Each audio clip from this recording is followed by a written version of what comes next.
ಯಾವುದೇ ಒಂದು ಪಾತ್ರ ಈಗ ಅವ್ರದ್ದು ರೂಲರ್ ಪಾತ್ರ ಟೀಸರ್ ಬೇಕಂತ ಪ್ರಶ್ನೆ ಕೇಳ್ತಾರೆ.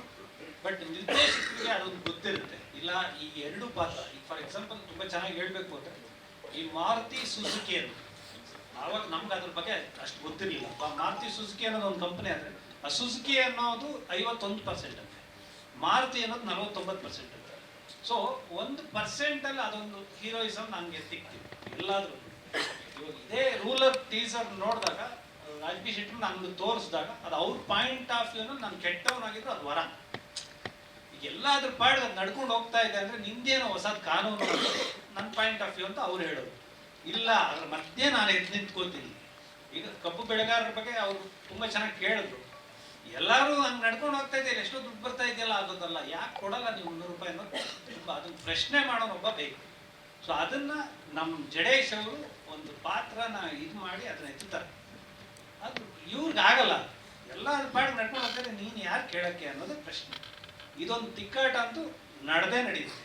ಸೊ ಇದು ಸಾರ್ ಹೇಳ್ದಂಗೆ ಇದು ಸೆಲೆಬ್ರೇಷನ್ ಆಗಿ ಈಚೆ ಬಂದು ನಮ್ಮ ಜನಗಳು ಹೌದು ಅಂತ ಅದನ್ನ ಕಥೆಯಾಗಿ ಒಪ್ಕೊಳ್ದೆ ಒಂದು ಅನುಭವವಾಗಿ ಒಪ್ಕೋಬೇಕು. ಮತ್ತೆ ಒಂದು ಮಾರ್ಪಾಡು ಆ ಕಾಲದಲ್ಲಿ ಹೆಂಗಾಗಿತ್ತು ಅನ್ನೋದನ್ನ ಈ ಒಂದು ವಿಧದಲ್ಲಿ ತೋರಿಸುವಂತ ಪ್ರಯತ್ನ. ನನಗೆ ಯಾವಾಗಲೂ ಸೀದಾ ಈ ವಿಷಯದಲ್ಲಿ ಯೋಚನೆ ಮಾಡ್ತಾ ಇರ್ತೀನಿ. ಅಂದರೆ ನಾಯಕ ಖಳನಾಯಕ ಅನ್ನೋಕ್ಕಿಂತ ಹೆಚ್ಚಾಗಿ ಇಬ್ಬರ ಉದ್ದೇಶಗಳು ಒಂದೇ ಆಗಿರುತ್ತೆ, ಒಬ್ಬ ತಂತ್ರಿ ಒಬ್ಬ ಕುತಂತ್ರಿ. ಸೊ ಹಾಗಾಗಿ ಪ್ರತಿಯೊಬ್ಬರ ಲೈಫಲ್ಲೂ ಈ ನೋವಿದ್ದೇ ಇರುತ್ತೆ. ಈ ಸಿನಿಮಾದ ನೋವಾಗಿ ಬೇರೆ ಬೇರೆ ರೂಪದಲ್ಲಿರುತ್ತೆ. ಅವಾಗ ಏನು ಮಾಡಿದ್ರೆ ಚೆನ್ನ, ನನ್ನ ನಂಬಿ ನಮ್ಮನ್ನೆಲ್ಲ ನಂಬಿ ಬರುವಂಥ ಒಬ್ಬ ಪುಣ್ಯಾತ್ಮ ಪ್ರೇಕ್ಷಕ ತನಗೆ ಸಾಲ ಬಡ್ಡಿ ಎಷ್ಟೇ ಇದ್ರೂ ಮನೆ ನೋವನ್ನ ಮರೆತು ನನಗೋಸ್ಕರ ನಮಗೋಸ್ಕರ ಬಂದು ಒಬ್ಬ ಟಿಕೆಟ್ ತೊಗೊಂಡು ಕೂತಾಗ ಅವ್ರಿಗೆ ಅನ್ಸ್ಬೇಕಿದ್ದು ನನಗೆ ತುಂಬ ರಿಲೇಟ್ ಆಗಿದೆ, ಏಟಿಗೆ ಎದುರೇಟಿದ್ರೆ ಮಾತ್ರ ನಾನು ಬದುಕೋಕ್ಕೆ ಸಾಧ್ಯ ಅಂತ. ಆ ಆ್ಯಂಗಲಲ್ಲೇ ಯೋಚನೆ ಮಾಡ್ತಾ ಇರ್ತೀನಿ, ಕಮರ್ಷಿಯಲ್ ಆ್ಯಂಗಲಲ್ಲಿ ಯೋಚನೆ ಮಾಡ್ತಾ ಇರ್ತೀನಿ ಯಾವಾಗಲೂ ನಾನು. ಅದು ನನಗೆ ತುಂಬ ಇಷ್ಟ. Rajvi sir, on your left. So the teaser is electrifying. Congrats on that.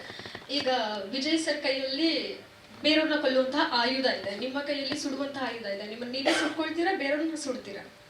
I think ಒಳಗಿರೋ ಯಾವತ್ತೂ ಕೂಡ ಫಸ್ಟ್ ನಮ್ಮನ್ನು ಸುಡುತ್ತೆ. ಸೊ ಈ ಥರದ ಪಾತ್ರಗಳು ಫಸ್ಟ್ ಅವರನ್ನು ಸುಡ್ಕೋತಾರೆ, ಬಟ್ ಗೊತ್ತಿರಲ್ಲ ಅಷ್ಟೇ.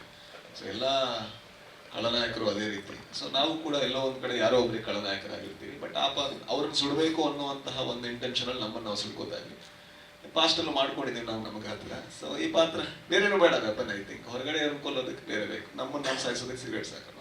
ಜಿ ಸರ್, ಇಲ್ಲಿ ಮೊದಲಿಗೆ ನೀವು ಪಾತ್ರ ಆರಿಸ್ಕೊಂಡಿದ್ದಕ್ಕೆ ನಿಮಗೆ ಧನ್ಯವಾದ. Thank you sir. ನಮ್ಮ ಪ್ರಕಾರ ನಿಮ್ಮ ವೃತ್ತಿ ಜೀವನದ ದೊಡ್ಡ ನಿರ್ಧಾರ ಅಂತ ನಾವು ಅನ್ಕೊಂತೀವಿ. ಹೌದು, ಯಾಕಂದ್ರೆ ಒಬ್ಬರು ಸೂಪರ್ ಸ್ಟಾರ್ ಆಗಿ ಹೌದು ಇಂಥ ಪಾತ್ರ ಆಯ್ಕೆ ಮಾಡ್ಕೊಂಡಿದ್ರು. ಆದರೆ ಅಭಿಮಾನಿಗಳಿಗೆ ಇಂಥ ಪಾತ್ರವನ್ನ ನಿರೀಕ್ಷೆ ಮಾಡಲ್ಲ ಎಲ್ಲ ನಿಮ್ಮ ಅಭಿಮಾನಿಗಳು. ಅವ್ರಿಗೆ ಹೆಂಗೆ ಕನ್ವಿನ್ಸ್ ಮಾಡ್ತೀರಾ? 100% ನಿರೀಕ್ಷೆ ಮಾಡ್ತಾರೆ ಸರ್. ನನ್ನ ಅಭಿಮಾನಿಗಳು ಎಲ್ಲೂ ರೈತರ ಕುಟುಂಬದವರು, ರೈತರ ಮನೆಯಿಂದ ಬಂದು ಇಂಜಿನಿಯರ್ ಆಗಿರೋರು ಇದ್ದಾರೆ, ರೈತರ ಮನೆಯಿಂದ ಬಂದು ಸೈಂಟಿಸ್ಟ್ ಆಗಿರೋರು ಇದ್ದಾರೆ. ಸೊ ಹಾಗಾಗಿ ಎಲ್ರಿಗೂ ಇಷ್ಟ ಆಗುತ್ತೆ ಅನ್ನೋ ನಂಬಿಕೆ ನನಗೆ. ಸರ್ ಇಲ್ಲಿ ವಿಜಯ್ ಸರ್ ಈಗ ಹೇಳ್ತಾ ಇದ್ರಿ, ಮುಗಿಸ್ಬಿಡ್ತೀರಿ ಶೆಟ್ರಿಗೆ ಒಂದು ಪ್ರಶ್ನೆ.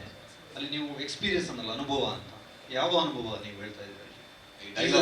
ಟೀಸರ್ ಹೇಳಿದ್ರು. ಅಂದ್ರೆ ಏನಾಗುತ್ತೆ ಅಂದ್ರೆ ಅನುಭವ ಅನ್ನೋದು ಹೆರಿಡಿಟಿ, ವಂಶ ಪಾರಂಪರ್ಯವಾಗಿ ಅವ್ರಿಗೆ ಒಂದು ಅನುಭವ ಬಂದಿರುತ್ತೆ.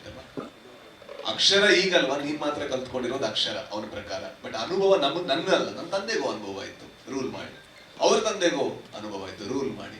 ಹಾಗಾಗಿ ನೀವ್ ಅನ್ಕೋಬಹುದು ಅಂದ್ರೆ ಎಲ್ಲದಕ್ಕೂ ಅಕ್ಷರ ಸಾಕು ಅಂತ. ಅನುಭವ ಬೇಕು, ಅದು ನಮ್ಮ ಕುಟುಂಬಕ್ಕೆ ಇದೆ ಅನ್ನುವಂತ ಒಂದು ಆಟಿಟ್ಯೂಡ್. ಭಾವನೆ ಮೇಡಮ್